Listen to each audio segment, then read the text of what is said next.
नमस्कार, मैं सुजाता जयराम अय्यर, फिर नंबर 13 सीजन 2 में एक नई कहानी लेकर।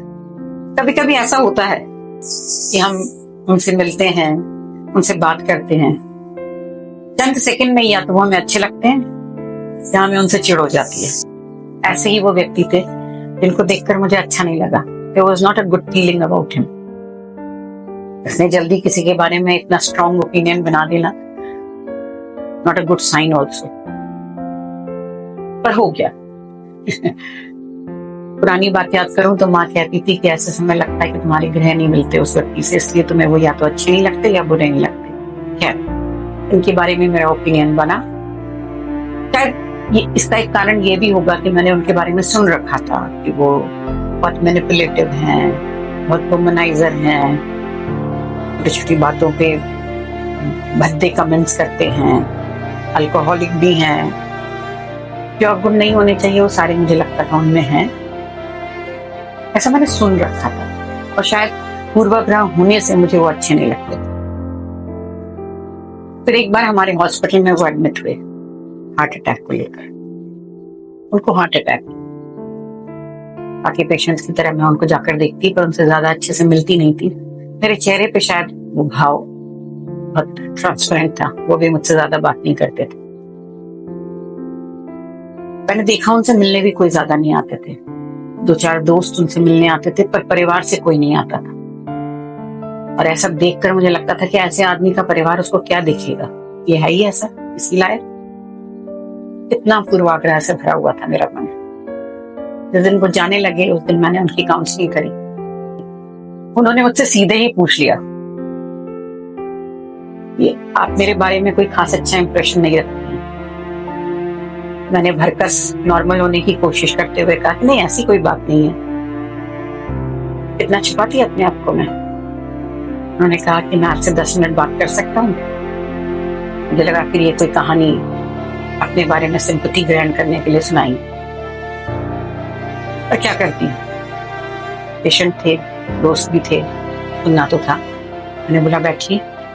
मैंने कहा, मैडम मैं आपको अपनी कहानी शुरू से सुनाता हूँ। मेरी शादी 19 साल में ही हो गई थी। तब मैं इंजीनियरिंग के 2nd ईयर में था। 1-2 साल गुजरने के बाद जब मैं इंजीनियर होके अपनी पत्नी को घर लेकर आया तो मुझे पता चला कि उसका लो IQ है।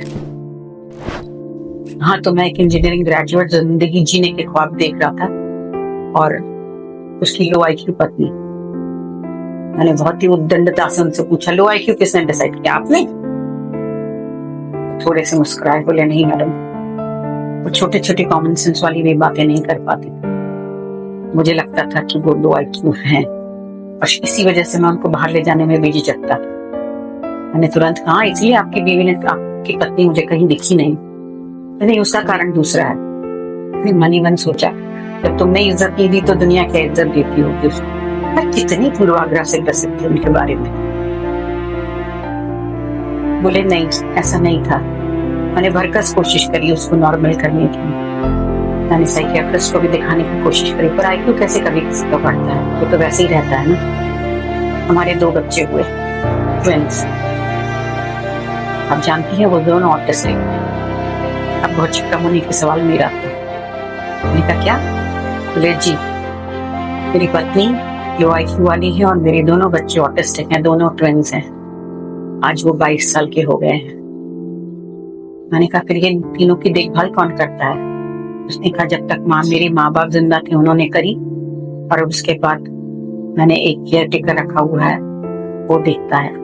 आपको लगता होगा कि मैं अपनी पत्नी परिवार को लेकर कहीं नहीं जाता, शायद मैं औरतों से ज्यादा घुलता मिलता भी हूँ क्योंकि कुछ सुख पाने की कोशिश में बाहर से करता भी हूँ। हो सकता है वो गलत भी हो पर मेरा यकीन करिए, मैं एक अच्छा पति और एक अच्छा पिता, इन दोनों की भूमिकाओं में अपने आप को बहुत सफल पाता हूँ, दुनिया चाहे कुछ भी कहे। ये बात सुनकर मेरा चेहरा खटक से उतर गया। मुझे लगा इस आदमी को मैं कितना गलत समझती थी, कितना गलत परसेप्शन था। मैं थोड़ी देर उनको देखती रही, डबडबाई आंखों से उठे और चल दिए। उसके बाद जब भी मुझे वो दिखते मेरा मन उनके लिए अलग ही भावना से प्रेरित हो जाता। समझ नहीं आ रहा था गलत वो थी और गलत मैं थी।